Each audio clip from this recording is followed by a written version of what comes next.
એક મેસેજ, એક શંકા અને પછી થયો મોતનો ખતરનાક ખેલ. એક મિત્રએ બીજા મિત્રને ફોન કરીને ચા પીવા માટે બોલાવ્યો. ચાના બદલે મિત્રને મળ્યા ધોકા અને પાઇપના ઘા. અચાનક જીવલેણ હુમલો થતા એક મિત્ર બેભાન થઈ ગયો અને પછી મોતને ભેટ્યો. ઘટના આટલેથી નથી અટકતી, પરંતુ ક્રૂરતાની હદ હટાવતા બીજા મિત્રએ તેનો મૃતદેહ ઘરની બહાર જાહેર માર્ગ પર ફેંકી દીધો અને બિંદાસ કઈ જ ના બન્યું હોય તેવી ત્યાંથી જતો રહ્યો.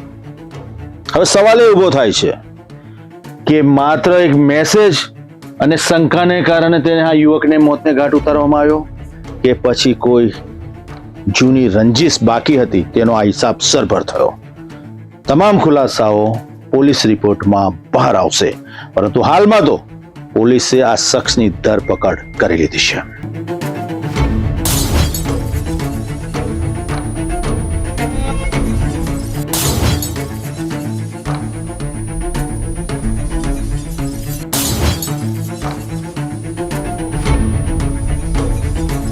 રાજકોટના રૂખડિયાપરામાં રહેતા અને કલરકામ કરતા 23 વર્ષીય ઉમંગ જાબેલિયાને પાડોશમાં રહેતા ઓળખીતાએ ચા પીવાના બહાને ટુ વ્હીલર પર ભગવતીપરા નદીના પટમાં લઈ ગયો હતો. ત્યાં પહેલેથી હાજર અન્ય શખ્સો સાથે મળી ઉમંગ પર ધોકા અને પાઇપ વડે જીવલેણ હુમલો કરવામાં આવ્યો હતો. રણજીતભાઈ પૂનાભાઈ દાખેલિયા. તમારી સાથે શું ઘટના બની છે? મારો છોકરો ઘરે સૂતેલો હતો અને સૂતેલા ચા પાણી પીવાના બાને મારા છોકરાને ઘરેથી ઉઠાડીને લઈ ગયેલા. ત્યારબાદ શું તેમની સાથે ઘટના બની? અડધી પોણી કલાક પછી પાછો મારા ઘર પાસે એને મારી તોડીને ઘર પાસે મૂકી ગયા. અગાઉ પણ આવું કાંઈ કોઈ જાતનું નહીં.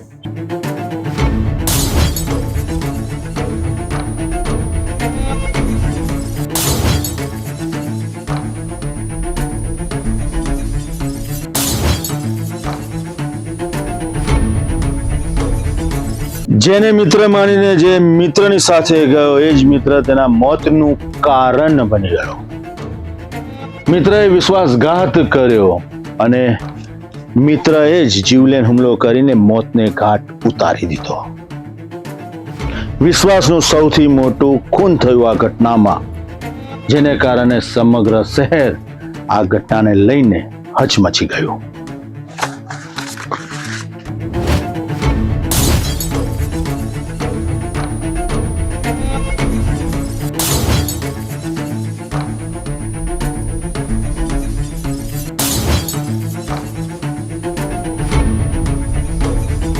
હુમલા બાદ બેભાન હાલતમાં ઉમંગને આરોપીઓ ટુ વ્હીલર પર બેસાડી તેના જ ઘરની બહાર મૂકી ફરાર થઈ ગયા હતા.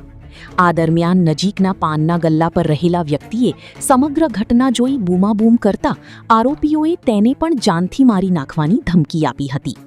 બાદમાં ઉમંગને હોસ્પિટલ ખસેડાયો, જ્યાં ફરજ પરના તબીબોએ તેને મૃત જાહેર કર્યો.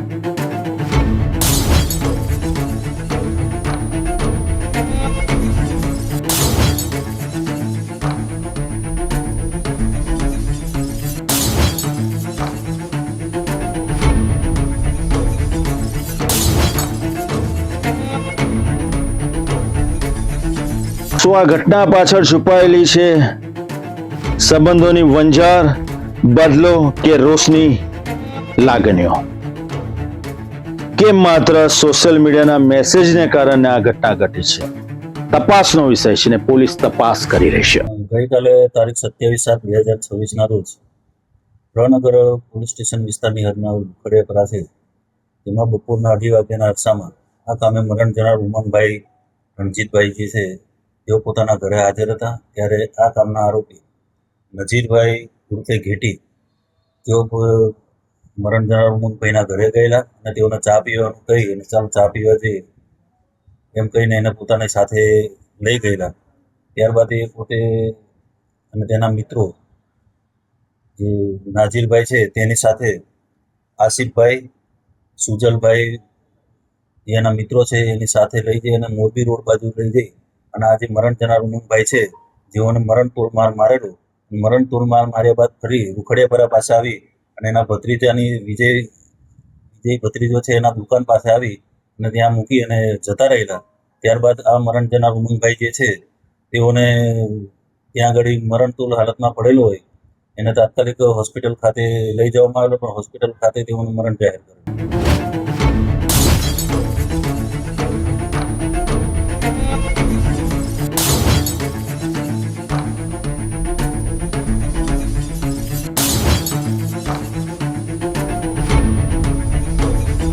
પોલીસની પ્રાથમિક તપાસમાં એવી માહિતી સામે આવી છે કે મૃતક ઉમંગ આરોપી નાઝીરની બહેનને ઇન્સ્ટાગ્રામ પર મેસેજ કરતો હતો. આ બાબતને લઈને વિવાદ સર્જાયો હોવાનું પ્રાથમિક રીતે સામે આવ્યું છે. જો કે પોલીસનું કહેવું છે કે હત્યાનું ચોક્કસ કારણ આરોપીઓની ધરપકડ અને પૂછપરછ બાદ જ સ્પષ્ટ થશે.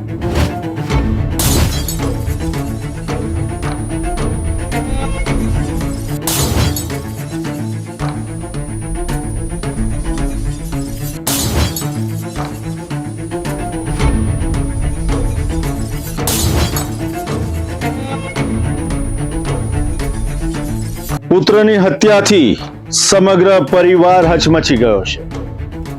પિતાની એક જ માંગ છે કે પહેલા આરોપીને પકડો, કડક હાથે સજા કરો, પછી જ હું મારા વાલ સોયા દીકરાના અંતિમ સંસ્કાર કરીશ.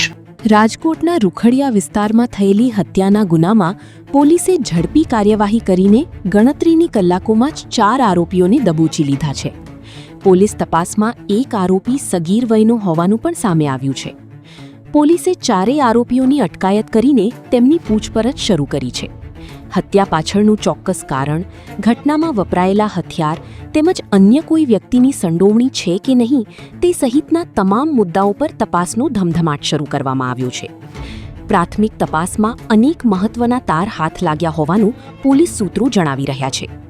આગામી દિવસોમાં વધુ પૂછપરછ બાદ હત્યા કેસમાં નવા અને ચોંકાવનારા ખુલાસા થાય તેવી શક્યતા વ્યક્ત કરવામાં આવી. રણજીતભાઈ પૂનાભાઈ જખલિયાનાઓની ફરિયાદ લેવામાં આવેલી છે. ફરિયાદ લીધા બાદ પુરાનગર પોલીસ તેમજ ડીસીબી તેમજ તમામ પોલીસની ટીમો બનાવી અને તાત્કાલિક આરોપી ધરપકડ કરવા માટે ચક્રો ગતિમાન કરેલા અને હાલ તમામ આરોપીની ધરપકડ કરેલી છે. એમાં 4 આરોપીની ધરપકડ કરવામાં આવેલી છે, જેમાં 3 મેજર છે. જેમાં એક નાજીરભાઈ ઉર્ફે ગેટી જુસાફભાઈ નગામના, બીજા છે આસિફ ઉર્ફે ગુલામ મોહમ્મદ, અને ત્રીજો છે સુજલભાઈ કાલુભાઈ રામાવત બાવાજી, અને એક કાયદાના સંઘર્ષમાં આવેલ કિશોર છે. આમ 4 લોકોની ધરપકડ કરવામાં આવેલી છે. હાલ અત્યારે કારણ જાણવા મળ્યા મુજબ જે આ કામના આરોપી જે નજીરભાઈ છે તેઓની બેન સાથે આ મરણ જનાર ઉમંગને કોઈ સંબંધ હોય તેમાં તેની સાથે વાતચીત કરતો હોય અને તેના ફોનમાં વાતચીત કરતો એવી વેમ શંકા રાખી અને બનાવ બનેલાનું હાલ જાણવા મળ્યું.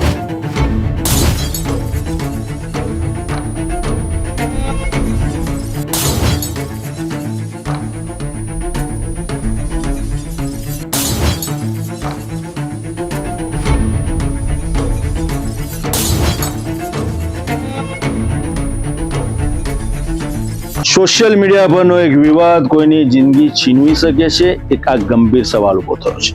સમગ્ર રાજકોટ શહેર હચમચી ગયું છે આ ઘટનાને કારણે. તમામ લોકોએ માંગ કરી હતી કે આરોપીને ઝડપો. પોલીસે ગણતરીના કલાકોમાં જ આરોપીને ઝડપી લીધો છે. હાલમાં પોલીસ દ્વારા કડક હાથે પૂછપરછ શરૂ કરવામાં આવી છે કે હત્યા કેમ કરવામાં આવી.